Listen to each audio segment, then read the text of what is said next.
বাঙালি মানে বিদেশী নহয়। আমি বংগভাষী অসমীয়া বুলি গৰ্ব কৰোঁ।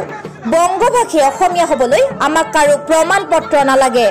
অসমত অসমীয়া জাতিৰ সৈতে আমি মিলি গৈছোঁ। বৃহত্তৰ অসমীয়া জাতি গঠনত অসমৰ হিন্দু বাঙালীসকলৰ গুৰুত্বপূৰ্ণ অৱদান আছে। এই গুৰুত্বপূৰ্ণ মন্তব্য কৰিছে সদৌ বিটিচি বাঙালী যুৱ ছাত্ৰ ফেডাৰেশ্যনৰ মুখ্য উপদেষ্টা শ্যামল চৰকাৰে।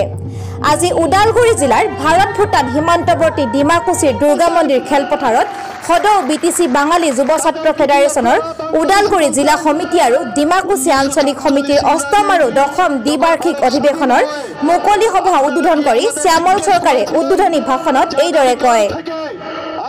লগতে শ্ৰী চৰকাৰে কয় যে মংগলদৈ লোকসভা সমষ্টিত পুনৰ বিজেপিয়ে ৰমেন ডেকাক প্ৰাৰ্থিত্ব দিলে দৰং আৰু ওদালগুৰিৰ বাঙালীসকলক ভোট নিদিবলৈ ছাত্ৰ সংগঠনটোৱে আহ্বান জনাব।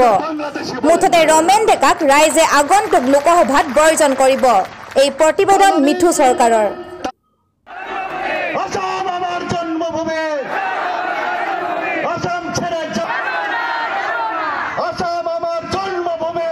আমি জানিব বিচাৰিছো এই ইলেকশ্যনৰ আগত।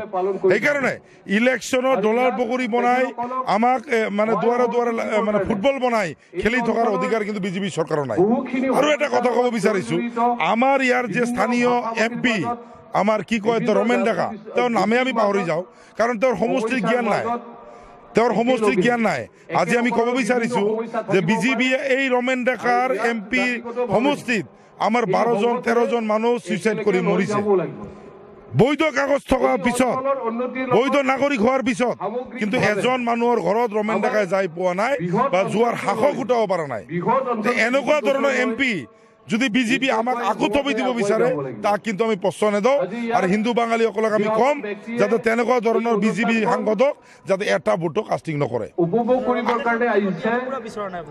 ৰমেন ডেকা আমি চাওক, পলিটিক্সত আমি নাযাওঁ, কিন্তু আমাৰ সমষ্টি, আমাৰ ওদালগুৰি ডিষ্ট্ৰিক্ট তথা দৰং ডিষ্ট্ৰিক্টত এই সমষ্টিক প্ৰতিনিধিত্ব কৰিব পৰা এজন বলিষ্ঠ সাংসদ আমাক লাগে, যিকোনো দলৰে হওক।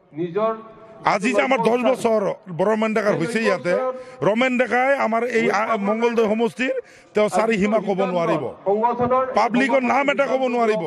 এটা অধ্যক্ষ আৰু এই অধ্যক্ষ MPৰ কাৰণে, সাংসদৰ কাৰণে আমাৰ এই অঞ্চলৰ বাঙালী হিন্দুসকল সুইচাইড কৰি মৰিছে। তেওঁলোকক সাহাৰা দিয়াৰ কাৰণে এজন মানুহ নাই। সেইকাৰণে আমি কৈছোঁ এটা কথা যে আমি অহা দিনত যাতে আমাৰ বাঙালী হিন্দুসকলৰ বৈধ নাগৰিকসকলৰ নাগৰিকত্ব সুনিশ্চিত হয়, তাৰ কাৰণে চৰকাৰ যাতে সচেতন হয়। নহ'লে কিন্তু চৰকাৰক যেনেকৈ আমি ভোট দি আসনৰ গতিত বহাইছিলোঁ, চৰকাৰক কিন্তু আসনৰ পৰা নোহোৱাৰ দায়িত্ব কিন্তু আমাৰ বাঙালী।